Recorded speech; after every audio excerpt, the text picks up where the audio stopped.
Okay, so now I'm going to talk a little bit about what Mikhail Bakhtin, which is one of the theorists that I work with, and if you read any of my scholarly work, you're going to see I'm pretty much talking about Bakhtin all the time. But Bakhtin had a term that he called pluralistic monologism. And by pluralistic monologism, we want to say complete relativism. And by complete relativism, we can say that the argument that all cultures are equal, all ideas are equal. One culture should not judge another culture, that we should embrace all of the difference, and at no point make any argument against any specific perspective. We just say, well, that's what they believe, and it's okay for them to believe what they believe. And this becomes monologic, right? It becomes a monologism, and then it actually becomes an authoritative discourse, right? And by this we mean that you can't question any culture if we can't hold some basic standards of humanity, right? So that when something becomes authoritative and it says it's not okay to question any other cultures, right? Then we run into a situation where that becomes an authoritative voice in itself.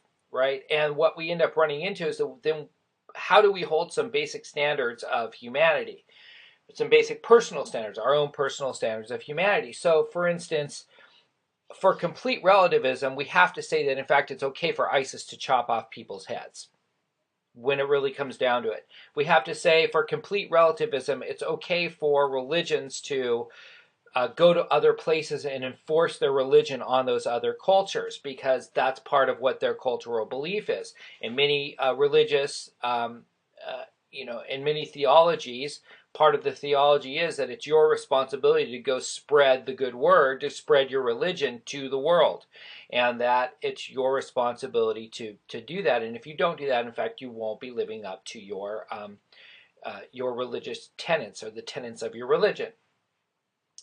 So we have to be able to say, at the end of the day, I have to be able to say that there are just some things that are right and just some things that are wrong. And so as a result, I need to be able to have the ability to question, right, different voices and different types of, and different theologies and different political beliefs, and and the differences between peoples, and the way peoples acts, and the way that they engage each other. So as I said, what happens with pluralistic monologism, with this complete relativism, is that it makes moral decisions meaningless, right? In the sense that if I can't judge anything, then I can't really make a moral decision. So the problem is with an uncritical this is the problem with an uncritical understanding of multiculturalism. And I will make an argument that the book, in a sense, a lot of times makes an uncritical understanding of multiculturalism. It celebrates the idea of multiculturalism and anything that could get in the way of the idea of multiculturalism or pluralism. Without necessarily looking at some of the more significant issues that can come up with it. So if we don't engage the world as ethical beings, we can't say that some things are just not okay, which is something I said earlier. We need to be able to have a critical understanding of multiculturalism, so the points where we say, you know what, we can't just accept everybody and all their beliefs, because in fact sometimes we have to be able to say, hey, you know what, that belief is just not right. Now I will say the book has a tendency to make an argument that capitalism, in a sense, is a negative force in the world, and doesn't necessarily look at some of these other cultural perspectives and how they could be negative influences. And I think that one of the areas where you can see that is when they talk about the difference between low power distance cultures and high power distance cultures. And high power distance cultures, they definitely see cultures as stratified. People are not equal, and that there are people that are in certain lower positions in those cultures because of the nature of who they are. It could be that they come from a lower classification of citizens, that they don't have the necessary palanca, maybe, or the necessary confianza to be able to excel to those higher points in society, and so they are where they are because that's where they're supposed to be.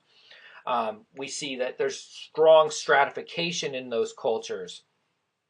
Now, the argument can be made that capitalism takes advantage of that in the sense that we shipped a lot of our jobs over to these cultures that are very high power distant cultures because they can keep their the working class, they can keep their standard of living extremely low, pay them extremely low wages, and justify doing that because, in fact, those people are at the appropriate place that they're supposed to be within that culture, and that people who have the ability to make higher income or be the managers of those cultures are in their positions so that because they are, it's where they are supposed to be within that culture.